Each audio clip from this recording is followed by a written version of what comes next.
љубители на филмот, би рекле дека најдобро употребена музика во филмот е онаа што не се слуша, односно што не доминира врз дејството.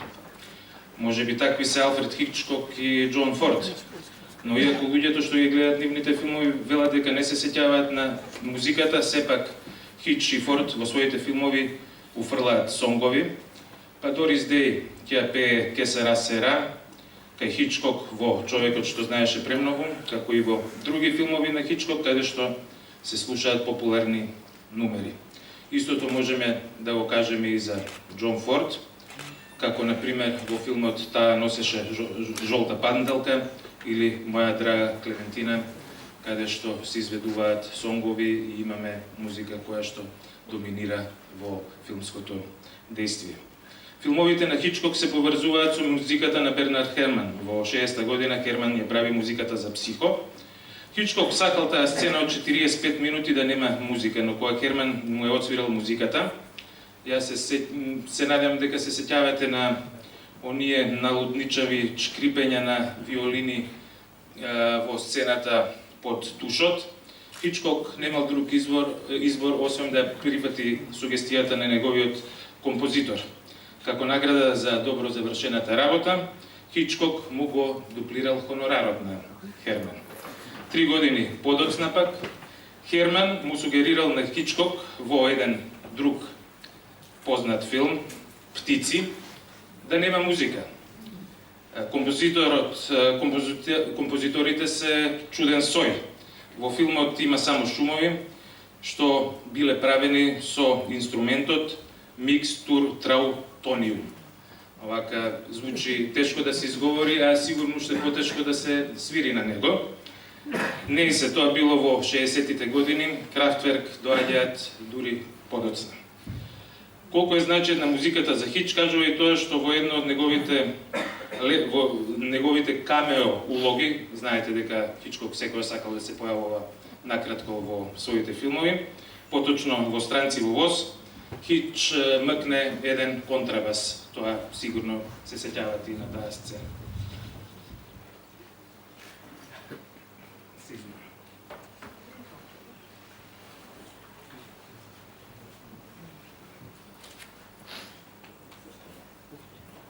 Друг пак режисер, Фриц Ланг, во немата ера, обилно ја користел музиката за неговите филмови, како например "Нибелунзите" или за "Метрополис", каде што Готфрид Хуперт создава оригинална музика за оркестар, но и за пијано изведба за салите што не можеле да се дозволат оркестар.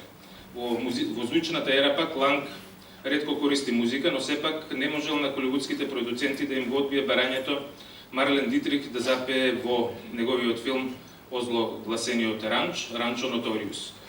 Ако Марлен не запее, нема да има филм. Тоа било образложението на продуцентите. Но и покрај индигнацијата кон музиката во звучниот филм, Ланг во филмот "М" генијално го користи лајт мотивот од Пергин на Едвард Григ, кој Петер Лоре го свирка додека ги прави своите гнасоти. На почетокот на 70-тите години Роберт Алтман започнува да го спрема Нешвил. Американската музичка индустрија мислела дека тоа е добар миг да ја промовира својата и да создаде уште повеќе кантри музика, но Алтман не мислел така. Им дал задача на актерите сами да си ги напишат сонговите. Еден од сонговите е и мотивот што провеува низ филмот. Продуцентите и бизнисмените од музичката индустрија мислеле дека Алтман полудел, но песната на Лесен Сум, "I Am Easy", напишана и изведена од Кит Карадин, ќе му донесе Оскар за најдобра песма на овој предпоздатлив актер. И тоа е неговиот единствен Оскар до ден денес. Кит Карадин нема добиено Оскар за неговите безбројни филмски улоги, туку има добиено Оскар за најдобар сонг. Во 70-та година Ли Марвин пак е прв на топ листите со неговата песна "Талкачка звезда", "Wandering Star". Втори се Битлси со "Let It Be". Иако филмот "Сите за Елдорадо", од каде што потекнува оваа песна, инаку во оригинал се вика филмот "Paint Your Wagon", финансиска пропаст и естетска пропаст може да се каже. Водерен станува единствен хит на Ли Марвин. Во 2002 година, на погребот на Џо Страмер од Клеш, изведена е оваа песна. Има милион различни примери за музиката и филмот и нема ниту правило, ниту исклучок. Се е правило и се е исклучок.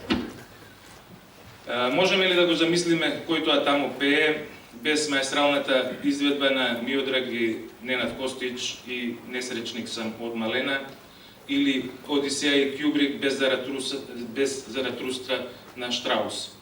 А неодамна во кинотеката го слушавме Невски на Прокофиев и го гледавме Невски на Езенштейн. И преку Скорсезе, најдобриот диџеј меѓу режисерите, и Тарантино, најдобриот режисер меѓу диџеите, преку Брилиантин и Боливуд, преку филмовите на неодамна починатиот Стенли Тонен, да не ги заборавам и скоровите, значи, на Чарли Чаплин, доаѓаме до музиката во македонскиот филм. За музиката во македонскиот филм нема да зборувам, затоа ќе зборуваат оние што ќе настапат после мене, а богами ќе гледаме и ќе слушаме. Значи во два блока од по 20 минути. Книгата Музиката во македонскиот игран филм од Фросина до Лазар ја чекаме одамна.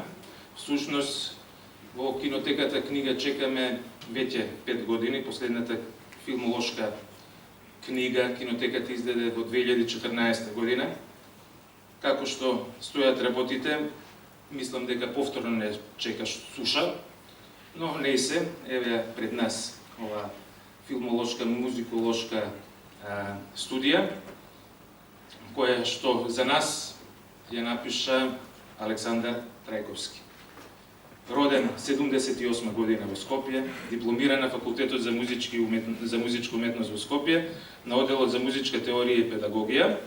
На истиот факултет, под менторство на професор доктор Викторија Коларова Гмирја, го одбранил магистерскиот труд, организацијата и содржината на музичката настава во Република Македонија во периодот од 50 до 62 година, а на Институтот за социолошки и политичко-правни истражувања под менторство на професор доктор Ганка Цветанова ја одбранил и докторската теза Филмската музика во форма на комуникација, музиката во македонскиот игран филм во периодот од 52 до 2011 година. Вработен е како одреден професор на Универзитетот за аудиовизуелни уметности во Скопје ЕФТА, каде што го раководи Институтот за аудиовизуелни уметности. Со своји научни трудови учествува во повеќе меѓународни конференции и симпозиуми кои обработуваат теми од областа на музикологијата и музичката педагогија. А покрај тоа, автор е и на поголем број трудови, објавени во реномирани музички, културолошки списанија и научни зборници. Коавтор е на книгата Зина Крелја, сопран, првенка на операта при Македонскиот народен театар. Хичкок велел дека должината на филмот мора да биде... Да се вратим ја пак на Хичкок, значи. Предпоставувате кој ми е омилен, тогаш. Овако дека еден од омилените, ајде. Мора да биде пропорционална со издржливоста на бешиката, односно меурот, кај луѓето. Јас знам дека претерав во моево излагање, но обично е така кога работите се прават со задоволство. Сега ќе погледнеме еден блок видео музички. Фала ви многу.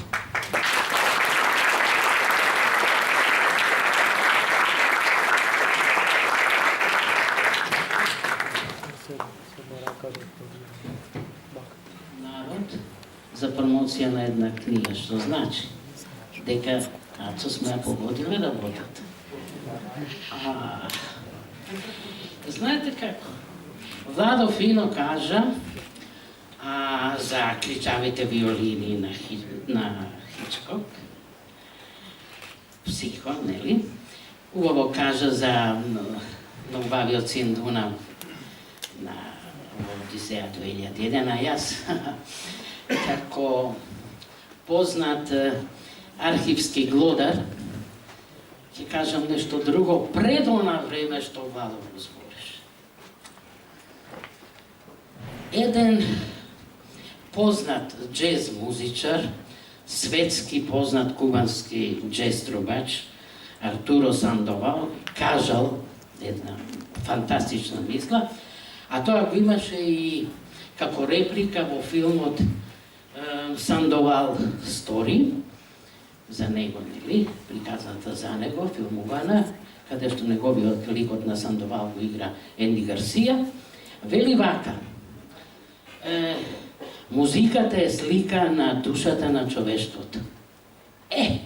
Таа слика на душата на човештвото се сретнала кон крајот, сосем крајот на 19. век, со една подвижна слика и се влюбиле, и таа љубов трае до ден денешен. И бидејќи сум архивски глодар, ќе ви ја кажам следната работа.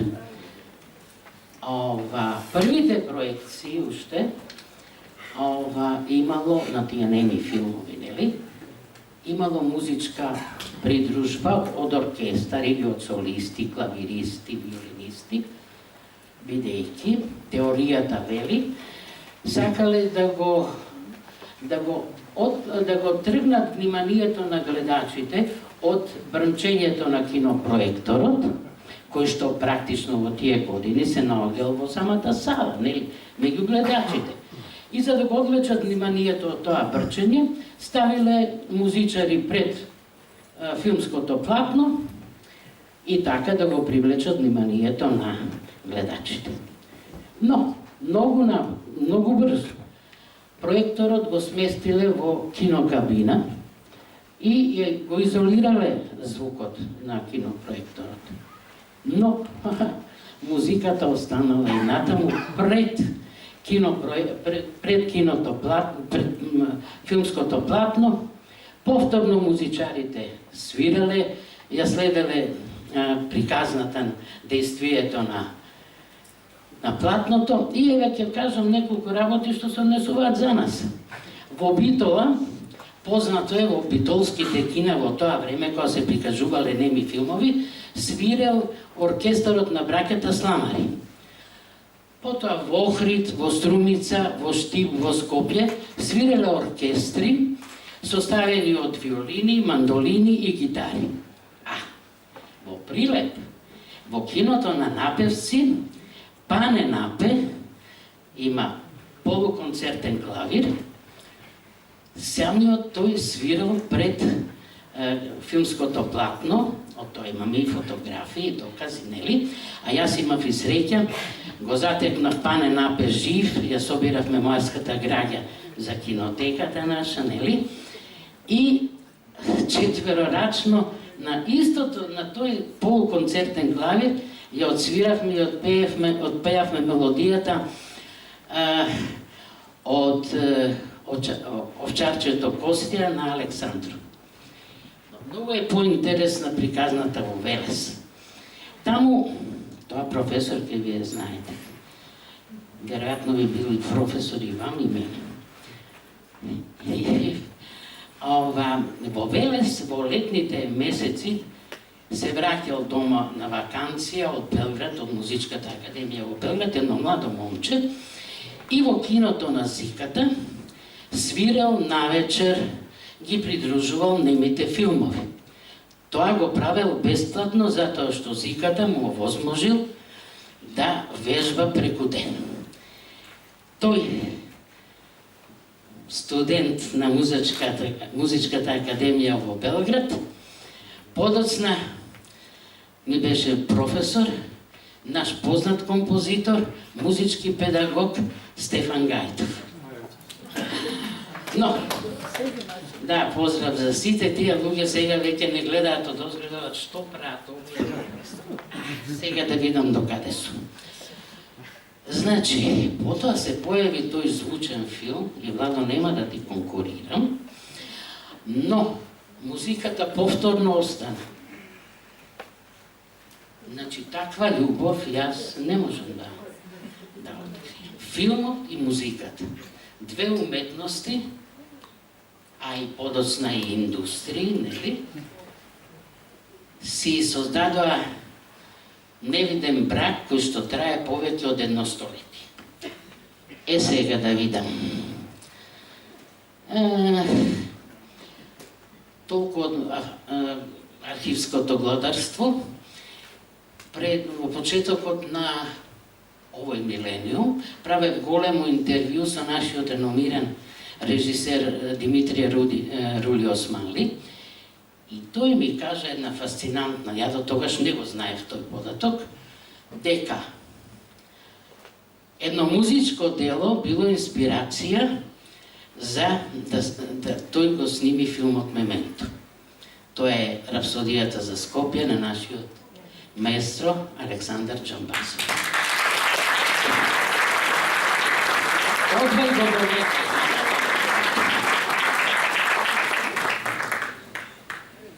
За се друго, не смеам да почнам да зборувам за македонските филмови, оти тука има еден експерт за тоа. Но, ќе кажам дека не сакам ни да спомнувам имиња, но малку сум и потресена од овој колаж што сте го направиле, фантастичен. Тука има една секвенца, која што нема да ја спомнам, но тој филм го гледам по кој знае 100 пати и секогаш на таа завршна секвенца белиот конј плачам. Не го кажав наставот на филмот, да ја знаете. Но, сакам да кажам следно.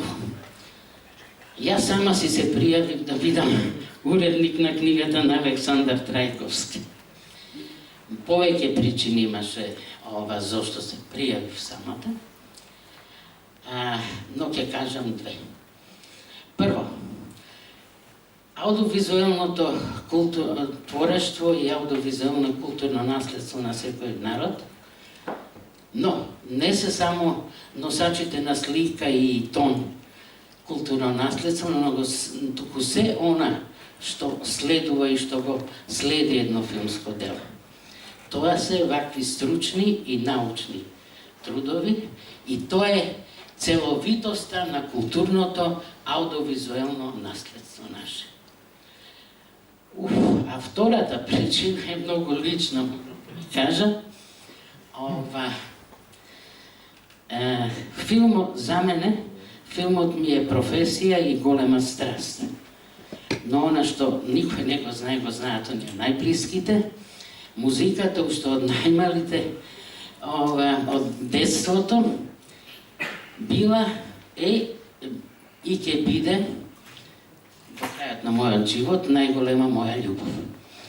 Значи, Александре, морам прво да ти се извинам вака јавно, што бев многу захтевен уредник. Те малтретирал до безкрај. Меѓутоа сакав да излезе една добра книга, што е резултат практично и нова публика што е тука. Ти благодарам за ова што ни го подари. Тоа треба и за сите сегменти од македонското филмско творештво да се прават вакви студии. Но сега сакам само да се заблагодарам на некои луѓе кои што го издржаа моето малтретирање до безсвест. Тоа се колеги од кинотеката, Петар Волнаровски, Бошко Грујовски, Сузана Смилевски и Силвана Јовановска. Тие си знаат како им беше душата, додека ги малтретирав по компјутери, по архиви да пронајдем она што е најрелевантно. Но, и голема благодарност за еден човек со кој што се дружиме со десетлетија, од третиот број на Кинопис стана негов дизајнер и ја се надевам дека ова ни е последна книга заедно да работиме, дизајнерот Владислав Цветковски.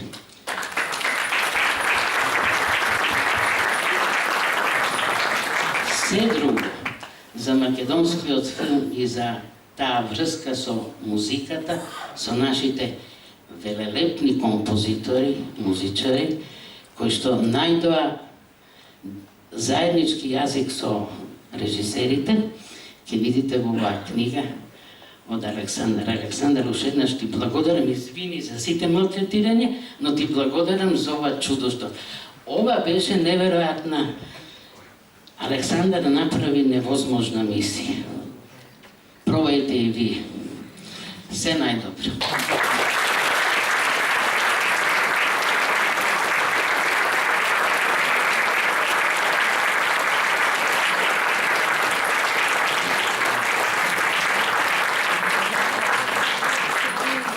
Представувањето на книгата, односно да се осврнам на тоа што конкретно обработува оваа книга, на кој начин е тоа обработено и да ги презентирам делумно научните сознанија. Би сакала со вас да споделам како всушност дојде до реализација на оваа книга и тоа ќе го направам со согласност и со знаење и договор на Александар. Именно првичната замисла на Александар беше тој да пријави докторски труд од областа на солфеж.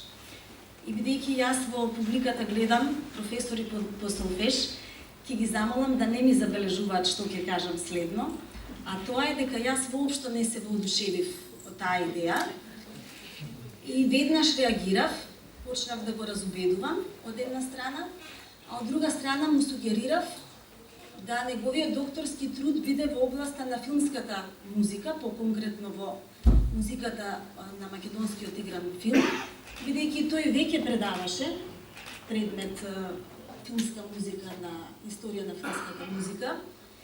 И од друга страна, ова е област која навистина не беше воопшто истражувана.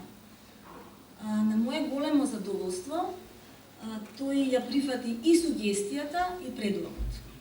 Доколку тоа не се случеше, денес веројатно ние ќе имавме доктор на науки по солфеж, но ќе останевме посиромашни за еден извонреден монографски труд, за една извонредно сериозна научна студија. А сега дозволете ми да преминам на официјалното представување, на научните сознанија од оваа книга. Именно книгата "Музиката во македонскиот игран филм" од Фросина до Лазар представува извонреден монографски труд преку кој нејзиниот автор, доктор Александар Трајковски, на еден мощен, сериозен и оригинален начин ја збогатува македонската научна мисла од областа на филмската музика или по-конкретно музиката во македонскиот игран филм. Ова монографско дело, кажано без ималку лажна скромност, може да се оцени како единствено, оригинално и исклучително значајно. Велам единствено затоа што книгата третира проблематика која претходно речиси и воопшто не е обработена, ниту пак била присутна во македонската научна мисла. Велам единствено затоа што го опфаќа буквално целиот период на постоење на македонската играна филмска продукција, поточно од нејзините почетоци во 1952 година, па се до 2015. Книгата содржи сеопфатна анализа на музиката од 78 филмови, кои се поделени и анализирани според декадите во кои истите се реализирани. Оригиналноста пак на трудот ја гледам во фактот што доктор Александар Трајковски ја третира оваа проблематика од два аспекта: музиколошки и комуниколошки, притоа артикулирајќи своевидна комплексност и мултидисциплинарност во научниот пристап. Со тоа тој прави двоен исчекор на полето на македонската музикологија, актуализирајќи тема која досега е речиси неистражувана, но и на полето на комуникологијата, каде што авторот отвара сосема нови полиња и хоризонти за размислување. Анализата на филмската музика авторот ја прави според претходно утврдена методологија, со цел да се добие јасна и прецизна слика за степенот, начинот и формата на употребата на музиката во македонскиот игран филм. Од тука авторот ги утврдува следните 8 параметри според кои ја прави анализата на музиката: композитори, време траење на музиката, потеклото на музичкиот материјал, иманентна музика, вид на музика според изведувачкиот состав, изведувачи, стилистика и функција на музиката. Дозволете ми да ви ги презентирам само дел од сознанијата од неколкуте параметри според кои е направена анализата. Најнапред за композиторите. Почнувајќи од првиот филм Фросина, па се до 2015 година, учествувале голем број македонски и странски композиторски имиња. На самите почетоци на македонската филмска продукција доминираат странските композитори наспроти македонските. Кога велам странските, тука пред се мислам на композиторите од поранешните ју простори. Но со текот на развојот на филмската продукција настанува пресврт, па така домашните композитори се се повеќе застапени во создавањето музика за македонските играни филмови, што пак најмногу доаѓа до израз во 70-тите, 80-тите и 90-тите години од минатиот век. Во првата деценија од 21-виот век забележително е повторно ангажирање на странски композитори. Овој пат како резултат на тоа што македонските филмови се реализирани во копродукција со други земји, со странски земји. Најзастапен е композиторот Љупчо Константинов, кој се јавува како автор на музиката на вкупно 9 играни филмови. Во однос на потеклото на музичкиот материјал, авторот ни ги набројува оригиналниот музички материјал, што значи дека музиката е специјално компонирана за потребите на филмот, фолклорниот музички материјал, односно употреба на фолклорни цитати, и духовниот музички материјал. Генерално може да се констатира дека духовниот музички материјал е најмалку употребуван. При тоа, истиот воопшто не е застапен, буквално воопшто, во ниту еден од филмовите од 50-тите години. Во поглед на изведувачите на музиката во македонските играни филмови може да се констатира голема шареноликост од почетокот па се до денес. Она што се воочува, споредувајќи ги изведувачите од сите декади, е дека во почетниот период, значи 50-тите и 60-тите години, музиката е изведувана од страна на симфониските и оперските оркестри на поранешната СФРЈ, како што се Македонската филхармонија, Словенечката филхармонија, Загребската опера и други. Веќе од 70-тите години па навака започнува една нова пракса на наменско или ад-хок формирање на музички состави за потребите на изведбата и снимањето на филмската музика, што подоцна пак станува востановена пракса. Дозволете ми да прочитам само дел од изведувачите, бидејќи списокот е навистина многу долг и сите оние кои нема да бидат споменати, нека не ми забележуваат. Тоа се Леписол, Анастасија, Владко Стефановски, Драган Даутовски, Вања Лазарова, Џон Илија Прогрин, Ана Костовска, Емин Џијан, моите поранешни студенти и потоа драги колеги, Љубиша Кировски, Владимир Костов, Владимир Крстевски, Олег Контраденко, мојот драг колега и одличен виолинист Блерин Груби, Исмаил Лумановски, групата Љубојна и групата Нута Позитив.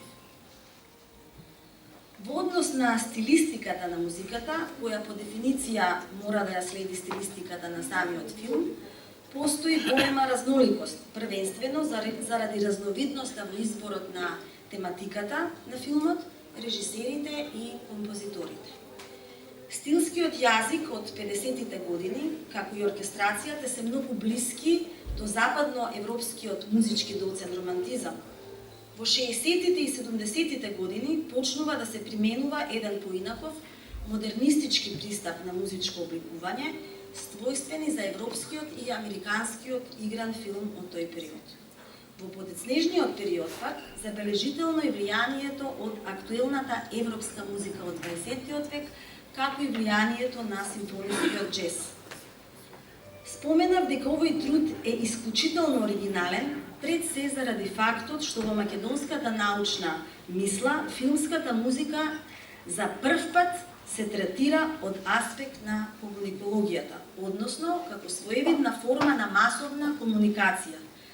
Па така авторот се осврнува на пораката која таа ја содржи и ја испраќа до публиката, за да на крајот дојде до конкретни научни сознанија за нејзиниот прием од страна на публиката.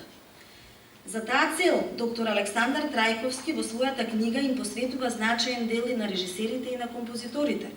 Направени се интервјуа со 9 режисери и 13 композитори, кои како комуникатори, односно креатори на пораката, всушност ја представуваат основната алка во процесот на комуникација. Врз основа на овие интервјуа може да се констатира дека во изборот на композиторите, режисерите се раководеле според своји претходни одредени критериуми, што значи дека имале собствена замисла за тоа како треба да звучи музиката вклопена во рамките на филмот. Своите конкретни замисли режисерите им ги пренесувале на композиторите и на некој начин им сугерирале во одредени ситуации, при тоа сепак не нарушувајќи ја композиторската автономија. Особено интересен е делот каде што авторот Александар Трајковски го насочува вниманието кон публиката или поточно кон гледачите на филмовите, односно слушателите на филмската музика, кои во суштина се крајната алка од комуникацијскиот процес или така наречените реципиенти. Според публиката, филмовите Пред дождот, Исправи се Делфина, Gypsy Magic, Прашина и Сенки им останале најмногу во сеќавањето, односно најуспешно го оствариле процесот на комуникација. Од аспект на конкретни филмски музички теми пак, може да се констатира дека Gypsy Song од филмот Gypsy Magic, главната музичка тема од филмот Пред дождот, понатаму Jungle Shadow од Сенки и Каде песно моја од Исправи се Делфина најуспешно го оствариле процесот на комуникација. Како што веќе споменав, доктор Александар Трајковски успева оваа речиси неистражувана тема да ја развие во широки размери, изведувајќи го тоа методолошки мощне комплексно, мощне оригинално, но и мощне успешно. Со делото музиката во македонскиот игран филм Од Фросина до Лазар, Александар Трајковски ја задолжува македонската научна мисла, истовремено овозможувајќи им на идните генерации одлична основа за понатамошно истражување од оваа област. Се надевам дека идните генерации на истражувачи не само што ќе продолжат да ја истражуваат оваа област, туку и дека ќе ја имаат упорноста, студиозноста и посветеноста на Александар.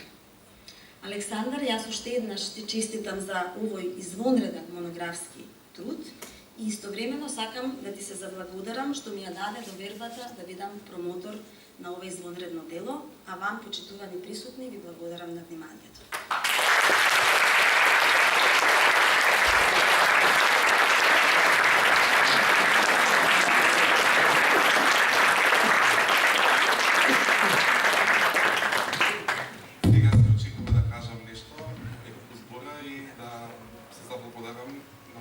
Мислам дека треба да се заблагодарам и тоа ќе го направам.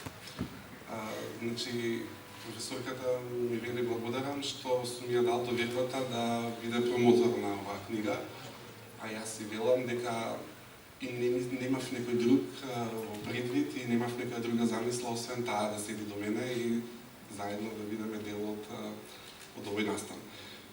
Затоа и сакам да почнам токму со благодарноста кон незе до професорката Ганка Цветанова. Професорка, ви благодарам за поттикот, за довербата што ми ја дадовте. Морам да кажам дека на сите ви посакувам во животот да ми се појави некој, како што мене ми се појави професорката Ганка, во клучни моменти од мојот живот, од мојот професионален пат, од мојот професионален растеж, да ми даде ветер во грб и да одам напред. Ви благодарам од срце за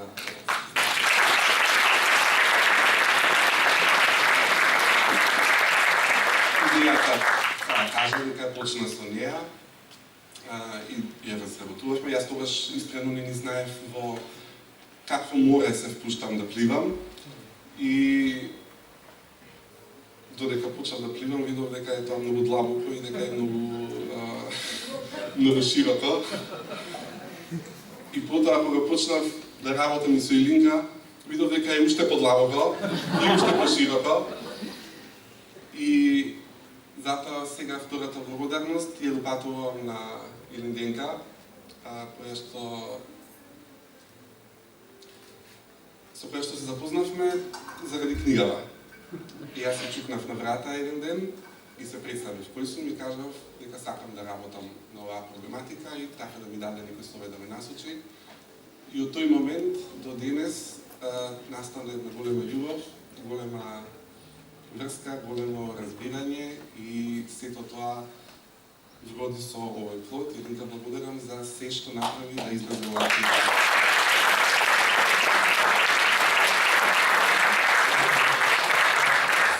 Да се благодарам на директорот Владимир Ангелов, издавачот, пред се за еден шармантен предговор кој што го има во книгата, кој што се надевам дека ќе го прочитате, кој што мене ме го одушеви. И што во името на кинотеката ја препознаа вредноста на оваа книга и ја издадоа како дел од оваа национална институција. Благодарности до претходните директори на кинотеката со кои што и претходно се договаравме. Меѓутоа, знаете како и се да кажам така, како и се што е добро, ни ова не одеше гладко. И ова беше одбивано на некои поранешни, и овој проект беше одбиван на некои поранешни конкурси на Министерството за култура, па малце бе обескрбен, меѓутоа, потоа си дојде во своето право време. Илинка се заблагодари на сите соработници, и јас тука би сакал да го додадам и Тихомир Кашницовски, кој што само ќе кажам една кратка анекдота поврзана со него, значи освен тие што ги спомена Илинка, и не му се благодарувам заради тоа што имаше некои филмови кои што не беа по можност да се стават на DVD за да можам да ги земам дома, беа од технички причини и единствената солуција беше да ги гледам тука во оваа сала и Тихо беше задолжен да ми ги пушта на платното. Јас ги гледам, седе во средината и морам да ви кажам, се чувствував како Тито. Това беше едно многу ново чувство. Но има едно но. Не беше толку убаво, заради тоа што Тихо имаше многу обврски и сите проекции ми ги закажуваше во 8 часот наутро. Можете да замислите што значи тоа. За овие два колажа што ги видовте, изборот на овие филмови што го направив, вака убаво ги монтираше Александар Трајковски. Не сум јас тој, тоа е мојот имењак од кинотеката, со кого што имаме токму на таа тема друга работи поврзани на Александар Николајович. Благодарам на сите композитори и режисери што дојдоа вечерва, но тие што ми пишаа дека не сте во можност да дојдат, за интервјуата што ми ги дадоат. Направивме едни многу инспиративни интервјуа, каде што тие раскажаа за својата приказна, за создавањето на оваа филмска музика, и тоа за мене е едно од најдрагоцените делови во оваа книга. Им благодарим и на сите 200 испитаници, некои ги знам, некои не ги познавам, кои што се одзваа на мојата покана да во пополнат анкетниот прашалник, да можам да го креирам оној заклучок за мислењето и за вкусот на публиката, кој што професорката ги потенцираше. Сакам тука и на професорката Емилија Симовска да се заблагодарам многу, заради тоа што ми беше така една поддршка во комуниколошкиот аспект на оваа книга. Мислам дека немам пому. Секако да ви се благодарам вам што дојдовте во такав број и што се надевам дека уживавте во ова што го подготвивме. А сега, во името на кинотеката, ќе ве поканам на едно така освежување во холодна кинотеката. Ви благодарам што